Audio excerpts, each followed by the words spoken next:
Praise Lord. आज के मनन के लिए हम लोग यूहन्ना रचित सुसमाचार उसका 16 अध्याय 33वें आयत निकालेंगे। हम लोग 16वें अध्याय के ऊपर मनन करेंगे, लेकिन खास करके मैं फोकस करना चाहूंगा आज 33वीं आयत के ऊपर। परमेश्वर का वचन कहता है, मैंने ये बातें तुमसे इसलिए कही है कि तुम्हें मुझ में शांति मिले। संसार में तुम्हें क्लेश होता है, परंतु ढाढ़स बांधो, मैंने संसार को जीत लिया है। Praise the Lord. परमेश्वर का वचन कहता है कि ढाढ़स बांधो, क्योंकि संसार को उसने जीत लिया है। इस संसार के ऊपर उसने विजय प्राप्त कर ली है। खास करके इस आयत का हम अध्ययन करेंगे, क्योंकि इस आयत में खास रीति से परमेश्वर ने पूरे जो अध्याय होता है उसका जो संदर्भ होता है उसको यहां पर बताया गया है। यहां पर वो कहता है, मैंने ये बातें तुम्हें इसलिए कही है कि मुझे तुम्हें मुझ में शांति मिले।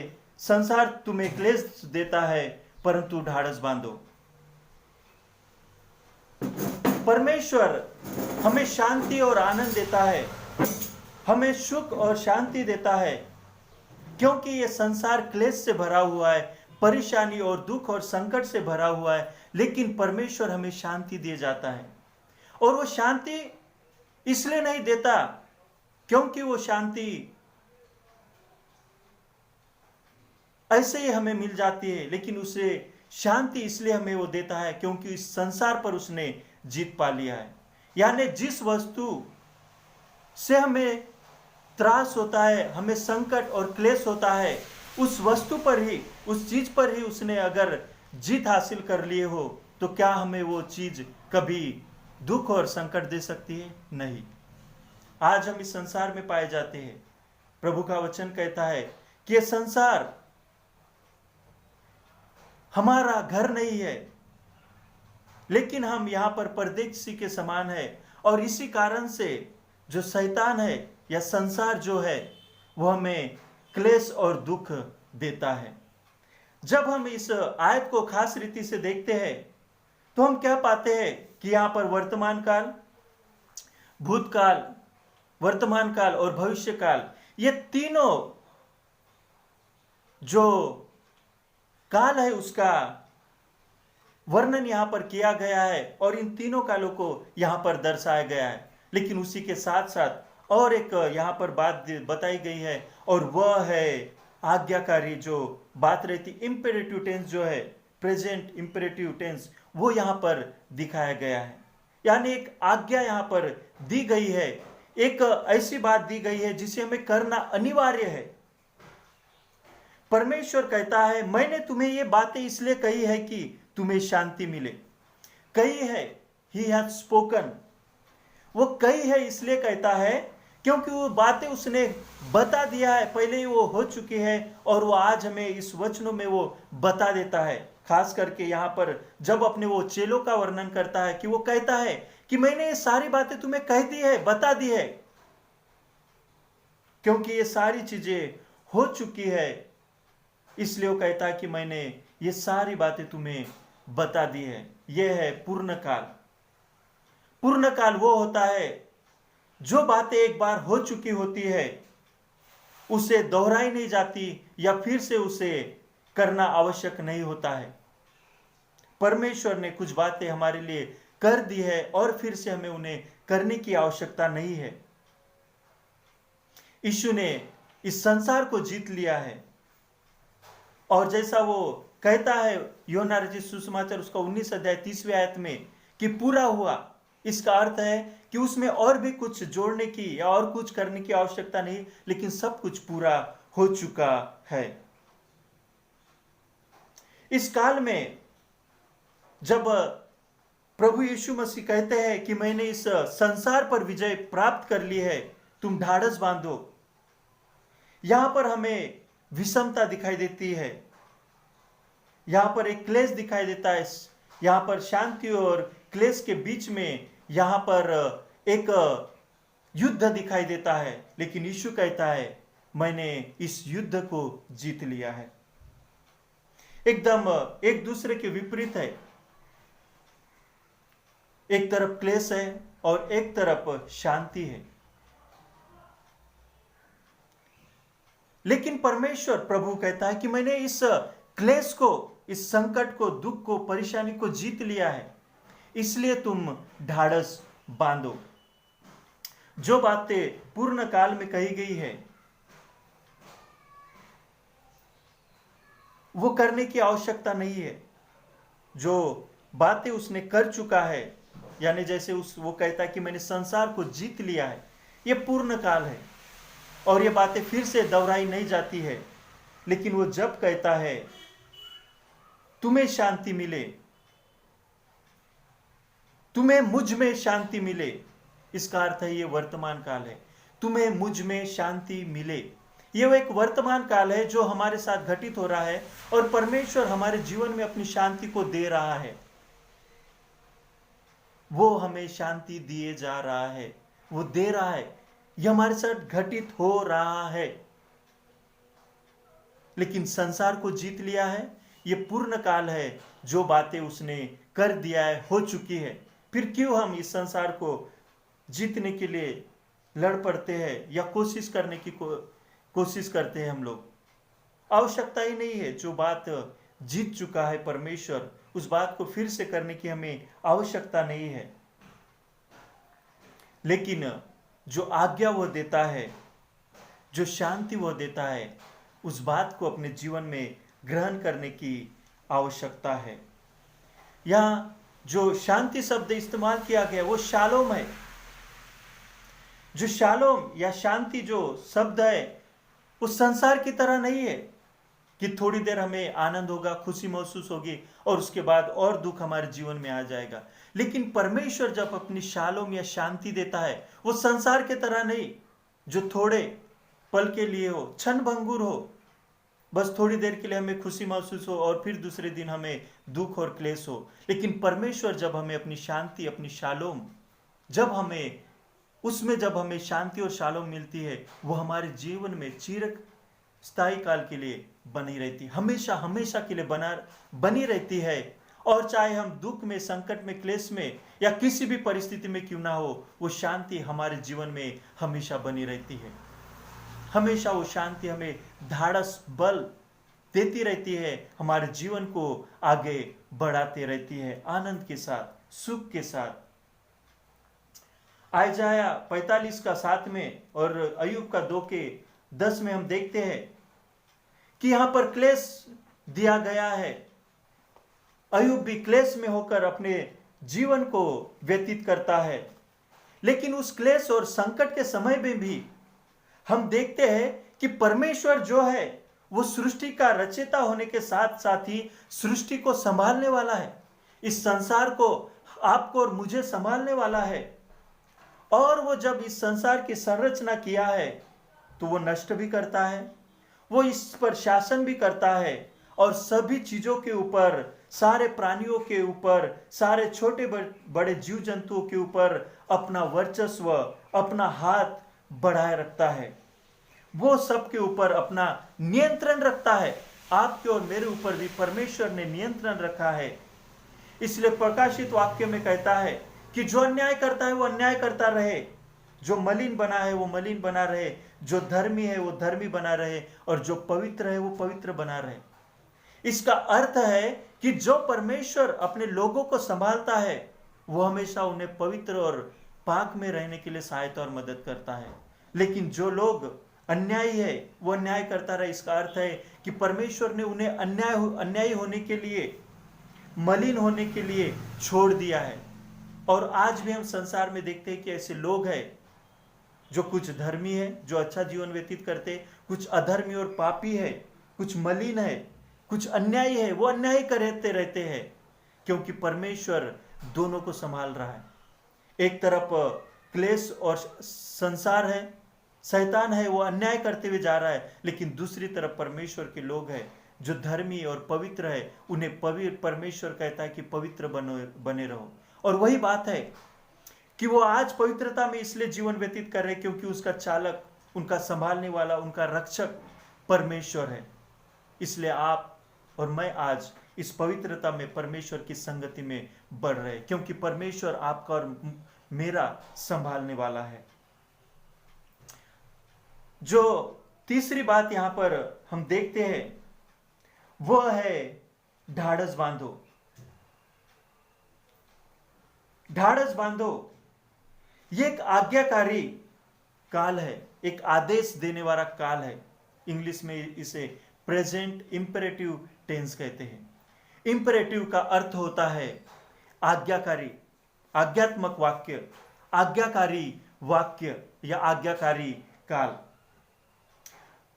यह आज्ञाकारी काल इसलिए दिया गया है क्योंकि परमेश्वर इस संसार को जीत लिया है।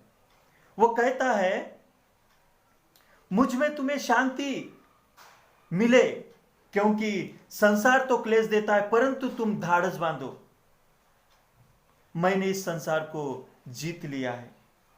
परमेश्वर कहता है ढाढ़स बांधो, क्योंकि परमेश्वर जो है, यूहन्ना उसका 1:29 आयत कहती है कि देखो परमेश्वर का मेमना इस जगत के पापों को उठा ले जाता है। यूहन्ना उसका 1:29 में कहता है देखो वो जगत का मेमना, प्रभु यीशु मसीह जो जगत के पापों को उठा ले जाता है। प्रभु यीशु मसीह हमारा क्लेश सहने वाला मेमना है, हमारे दुखों को, संकटों को सहने वाला, उठा लेने वाला मेमना है। हमारा परमेश्वर ऐसा परमेश्वर है जो हमारे तकलीफों को, दुखों को, हमारे परेशानियों को उठा ले जाता है। और वही परमेश्वर का मेमना है जो आज इस संसार में आया था और वो हमारे पापों को उठा ले जाता है। वो केवल संकट में या क्लेश सहने वाला ही मेमना नहीं है, लेकिन जब हम प्रकाशित वाक्य की किताब देखते हैं उसका 17:4 में, तो वहां पर परमेश्वर का वचन कहता है वे मेमने से लड़ेंगे और मेमना उन पर जय पाएगा, क्योंकि वह प्रभुओं का प्रभु और राजाओं का राजा और जो बुलाए हुए हैं और जो चुने हुए विश्वासी है वे उनके साथ जय भी पाएंगे। हमारा परमेश्वर प्रभु यीशु मसीह केवल दुख संकट सहने वाला या हमारे दुखों को हरने वाला ही परमेश्वर नहीं है, लेकिन वो विजयी परमेश्वर है, विजयी मेमना है। क्योंकि जो शैतान है, जो बुरे लोग हैं, अन्यायी लोग हैं, वे परमेश्वर से लड़ेंगे, लेकिन जो मेमना है परमेश्वर प्रभु यीशु मसीह है, वो उन पर जय पाएगा, क्योंकि वो प्रभुओं का प्रभु, राजाओं का राजा है। और जो लोग उसके साथ बुलाए गए या परमेश्वर ने जिन लोगों को चुना है, जिन लोगों ने परमेश्वर के ऊपर विश्वास और भरोसा रखा है, वो भी उसमें जय पाएंगे। Praise the Lord. यानी परमेश्वर ने जब इस संसार को जीत लिया, जब उसने जय पाया है, वो जय केवल उसी ने नहीं पाया, लेकिन वो अपनी जय को हमारे लिए दे देता है। और परमेश्वर का वचन कहता है कि उसके लोग जो विश्वासी है, जो परमेश्वर प्रभु यीशु मसीह पर भरोसा रखते, वो भी जय पाएंगे, वो भी आनंद पाएंगे, वो भी विजयी हो जाएंगे। और यही बात है कि परमेश्वर ने इस संसार को जीत लिया है। उसने जब विजय हासिल की है, उस विजय को आपको और मुझे देता है। इसलिए वो कहता है ढाढ़स बांधो, क्योंकि इस संसार को मैंने जीत लिया है और तुम भी जीत लोगे। क्योंकि जो हमारी लड़ाई है शैतान के साथ, वो लड़ाई को जब हम लड़ रहे हैं, लेकिन जब हम परमेश्वर की नजर से देखते हैं वो लड़ाई जीती हुई है। आप और मैं विजेता है, परमेश्वर ने इस लड़ाई को जीत लिया है, केवल हम संघर्ष कर रहे हैं। लेकिन हमें यह बात भूलनी नहीं है कि हम विजय प्राप्त कर चुके हैं, हमने जय प्राप्त कर लिया है इस संसार के ऊपर। केवल हमें कोशिश करते रहना है, केवल हमें परमेश्वर में शांति को प्राप्त करते रहना है, केवल ढाढ़स बांधे हुए हमें अपने जीवन को व्यतीत करना है। क्योंकि परमेश्वर ने, प्रभु यीशु मसीह ने इस संसार पर विजय प्राप्त कर ली है। मेरे प्रिय मित्रों, आज ये वचन हमें बहुत ही अंदर से मजबूत और ढाढ़स देता है, क्योंकि हम हमेशा कोशिश करते रहते हैं।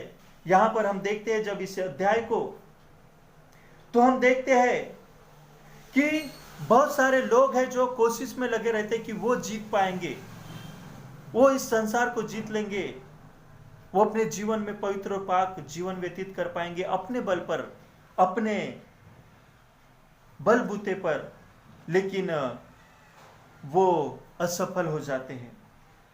केवल जब पवित्र आत्मा का कार्य हमारे जीवन में होता है तभी हम सफल हो पाते हैं। और वही बात है कि यहां पर जितने भी कोशिश करने वाले हैं वो हार जाते हैं।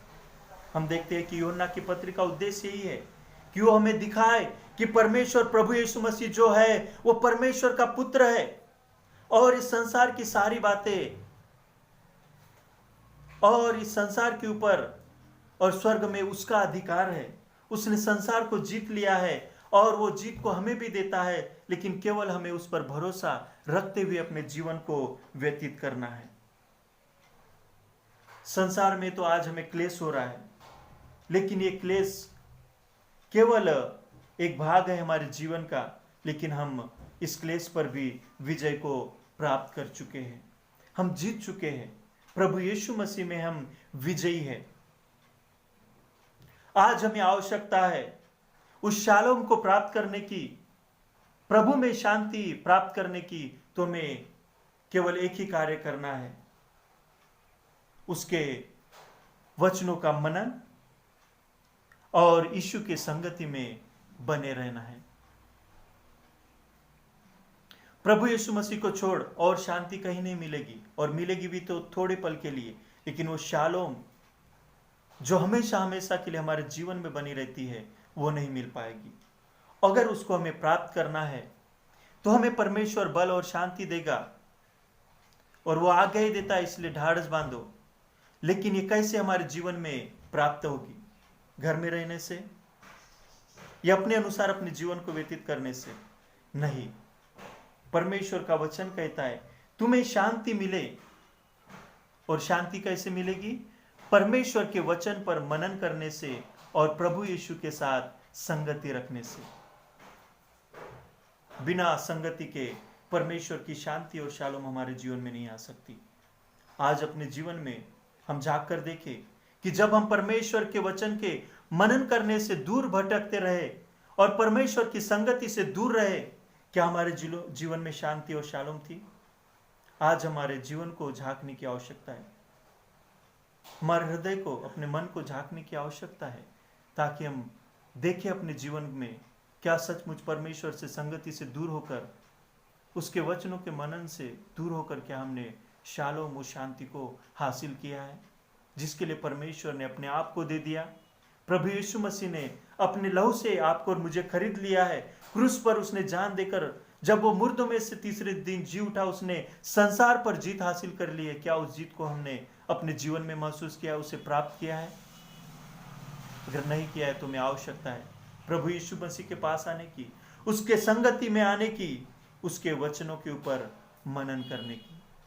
आए हम प्रण लेके हम परमेश्वर की संगति में बने रहे, ताकि हम उसके उस शांति को, शालोम को जो उसमें हमें मिलती है, हम प्राप्त कर सके, क्योंकि उसने संसार को जीत लिया है। अब फिर से हमें संसार को जीतने की आवश्यकता नहीं है, लेकिन उसके ढाढ़स में बने रहने की आवश्यकता है, उसके शांति को प्राप्त करने की आवश्यकता है। परमेश्वर इस वचन के द्वारा हम सबको आशीष दे। आमीन।